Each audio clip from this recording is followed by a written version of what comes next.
Shalom, saya Pendeta Ananta Surbakti, gembala yang mengasihi saudara. Apa kabar saudara? Saya berharap sukacita tetap melimpah di hati kita sekalian. Sebab orang percaya bukanlah orang yang ditentukan, dipengaruhi oleh situasi. Tapi Alkitab katakan orang percaya hidup karena imannya. Kita bertemu dalam satu program yang Tuhan taruh di hati kami. Program ini akan kita luncurkan untuk seterusnya. Lewat peristiwa COVID-19 ini, Tuhan menaruh di hati kami sebuah program baru. Kami beri nama Sobat Ministry Padang Hijau. Sobat adalah singkatan dari sahabat orang beriman adalah Tuhan. Katakan ke kiri kanan kita, sahabat orang beriman adalah Tuhan. Ya, katakan lebih keras, sahabat orang beriman adalah Tuhan. Pada edisi perdana ini, mari kita akan lihat firman Tuhan di dalam 1 Tawarikh pasal 21. Saudara boleh melihat Alkitab saudara di dalam 1 Tawarikh pasal 21, mulai dari ayat yang pertama. Iblis bangkit melawan orang Israel, dan ia membujuk Daud untuk menghitung orang Israel. Lalu berkatalah Daud kepada Yoab dan kepada para pemuka rakyat, "Pergilah, hitunglah orang Israel dari Beersheba sampai Dan bawalah hasilnya kepadaku, supaya aku tahu jumlah mereka." Ayat 3, lalu berkatalah Yoab, "Kiranya Tuhan menambahi rakyatnya 100 kali lipat daripada yang sekarang. Ya Tuanku Raja, bukankah mereka sekalian hamba-hamba Tuanku? Mengapa Tuanku menuntut hal ini? Mengapa orang Israel harus menanggung kesalahan karena hal itu?" Namun titah raja itu terpaksa diikuti oleh Yoab. Perhatikan ayat 4. Namun titah raja itu terpaksa diikuti oleh Yoab, maka pergilah Yoab menjelajah seluruh Israel, kemudian kembalilah ke Yerusalem. Lalu Yoab memberitahukan kepada Daud hasil pendaftaran rakyat. Di antara seluruh orang Israel ada 1.100.000 orang yang dapat memegang pedang, dan orang Yehuda ada 470.000 orang yang dapat memegang pedang. Orang Lewi dan Benyamin tidak dimasukkannya dalam pendaftaran, sebab titah raja itu dianggap keji oleh Yoab. Tetapi hal itu jahat di mata Tuhan, sebab itu dihajarnya orang Israel. Lalu berkatalah Daud kepada Allah, "Aku telah sangat berdosa karena melakukan hal ini, maka sekarang jauhkanlah kiranya kesalahan hamba-Mu, sebab perbuatanku itu sangat bodoh." Tetapi berfirmanlah Tuhan kepada Gad, "Melihat Daud, pergilah. Katakanlah kepada Daud, beginilah firman Tuhan, 3 perkara kuhadapkan kepadamu, pilihlah salah satu daripadanya, maka aku akan melakukannya kepadamu." Kemudian datanglah Gad kepada Daud, lalu berkatalah ia kepadanya, "Beginilah firman Tuhan, haruslah engkau memilih 3 tahun kelaparan, atau 3 bulan lamanya melarikan diri dari hadapan lawanmu, sedang pedang musuhmu menyusul engkau, atau 3 hari pedang Tuhan, yakni penyakit sampar, ada di negeri ini, dan malaikat Tuhan mendatangkan kemusnahan di seluruh daerah orang Israel. Maka sekarang timbanglah jawab apa yang harus kusampaikan kepada yang mengutus aku."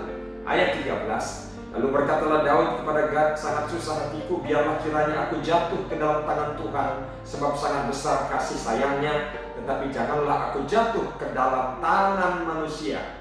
Ayat 14, perhatikan baik-baik.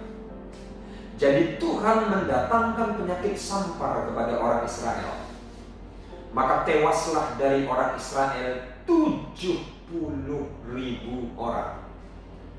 Bapak Ibu saudara-saudara yang saya kasihi, Alkitab pernah mencatat bahwa dalam hitungan 3 hari, jumlah bangsa Israel yang tewas, jumlah rakyat yang meninggal dunia dalam 3 hari, 70.000 orang banyaknya karena penyakit sampar.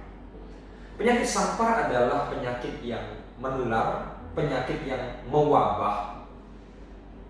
Ketika kita bicara penyakit sampar, itu berbicara penyakit yang mematikan, penyakit yang mewabah dengan sangat cepat. Dan kita teringat dengan apa yang sedang terjadi hari ini, COVID-19. Kata corona hari ini menghiasi seluruh percakapan di muka bumi ini. Dan virus ini mengakibatkan tatanan dunia sedang berubah. Kerugian yang ditimbulkan sangat besar, saudara. Beberapa agenda-agenda besar ditunda di dunia ini.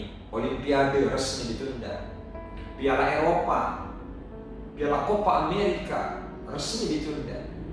Dan saudara-saudara yang Tuhan kasih, bahkan UN di negeri kita ini aja kemarin diumumkan secara resmi oleh Presiden dan Menteri Pendidikan kita ditunda.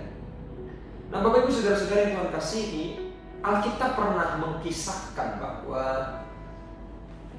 penyakit yang mewabah dalam hitungan 3 hari 70.000. Kita tahu bahwa virus corona ini harus dengan sangat tepat, cepat, dan kita semua harus bergandengan tangan, bekerja sama untuk menyelesaikannya. Itu sebabnya kenapa kita diam di rumah, kita membatasi keluar supaya mata rantai atau penularan daripada virus corona ini boleh segera bisa ditekan, kemudian berhenti dan kita atasi. Tetapi saudara-saudara, kita perlu belajar dari Alkitab bahwa di masa lalu pernah peristiwa yang lebih mengerikan dari sekarang. Bapak Ibu, dalam 3 hari 70.000 orang meninggal.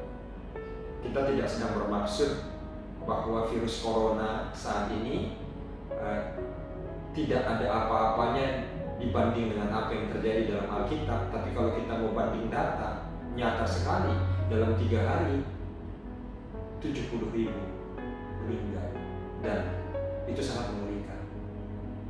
Maka ketika kita menelusuri Alkitab, kita bisa belajar untuk kita merenung sehingga kita bisa menyikapi apa yang sedang terjadi dalam COVID-19 ini, untuk kita tetap berpengharapan pada firman Tuhan, pada Allah, sumber pengharapan kita, Bapak Ibu saudara-saudara. Jemaat yang saya kasih, belajar dari kisah ini. Kenapa ada 70.000 orang Israel harus meninggal dunia? Maka kita bisa melihat karena ada kesalahan, ada kesombongan.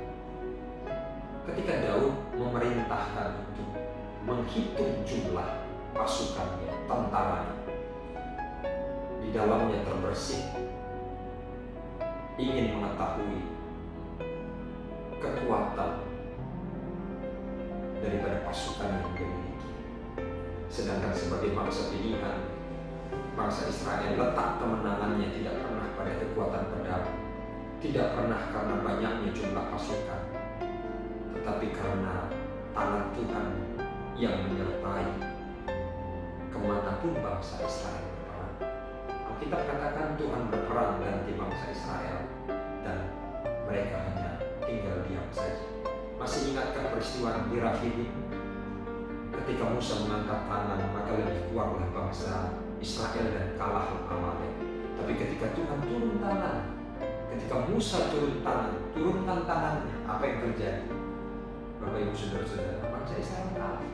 Ini membuktikan ketika kita mengangkat tangan, Tuhan turun tangan memberikan pertolongan. Maka kembali kepada nasi.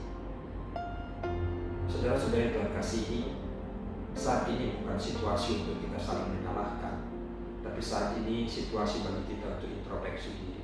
Mari semua kita introspeksi diri. Seluruh komponen bangsa kita introspeksi diri. Jangan-jangan sebagai anak manusia selama ini kita sudah demikian takabur. Lihat apa yang terjadi.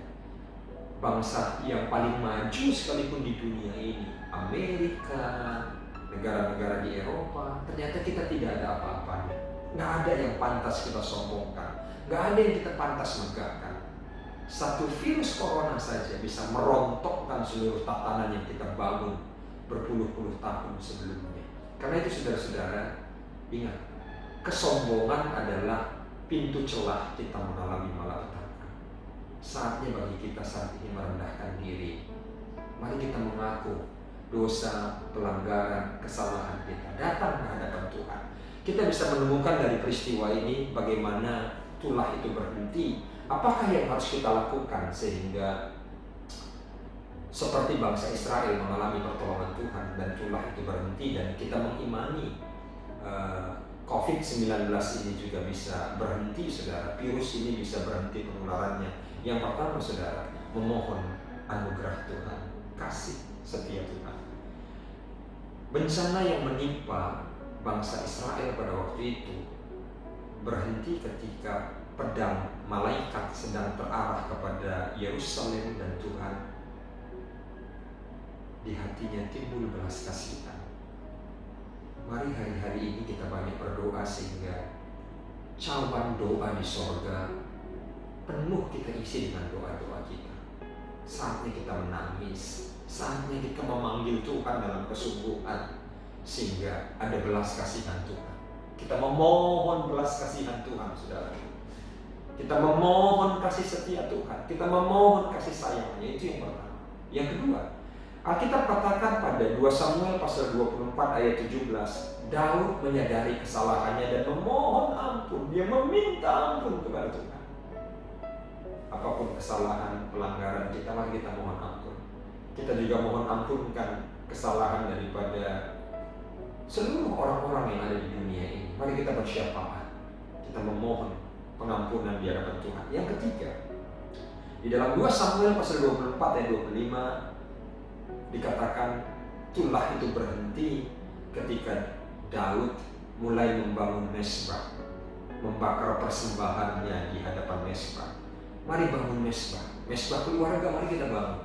Saat-saat ini kita akan lebih banyak tinggal di rumah. Mari kita bangun mezbah, kita bangun mezbah. Kita banyak memuji menyembah Tuhan. Yang terakhir, yang keempat, peristiwa yang terjadi pada bangsa Israel, di mana tempat di mana tulah itu berhenti adalah satu tanah yang kemudian dibeli oleh Daud, dan kelak tempat inilah dibangun Bait Allah yang dibangun oleh anaknya Salomo. Apa yang dapat kita renungkan sih? Peristiwa pada waktu itu, tulah yang menimpa bangsa Israel mengakibatkan bangsa Israel menyadari kesalahannya, mengakibatkan bangsa Israel sadar mereka membutuhkan Tuhan. Lalu kemudian mereka mengalami satu hubungan yang lebih dekat dengan Tuhan. Mereka mengalami sebuah terobosan di dalam tata ibadah mereka, di mana mereka akhirnya membangun Bait Allah. Hal yang sama harusnya kita lakukan.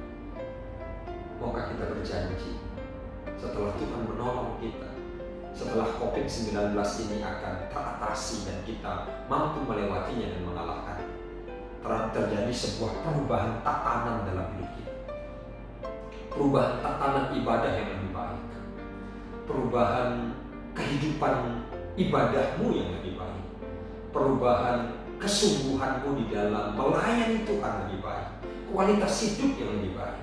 Sehingga dengan demikian kita menatap hari esok yang penuh harapan.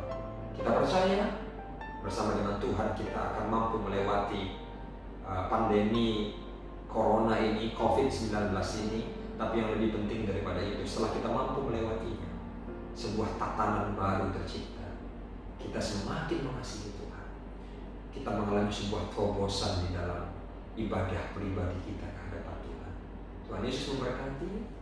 Sobat Ministry menyapa saudara. Jadilah pribadi yang mengasihi Tuhan, sebab kita adalah sobat Ministry, sahabat orang beriman adalah Tuhan. Tuhan memberkati. Shalom. How I live for the moments where I'm still in your presence. All the noise dies down. Lord, speak to me now. You have all my attention. I will linger and listen. I can't miss a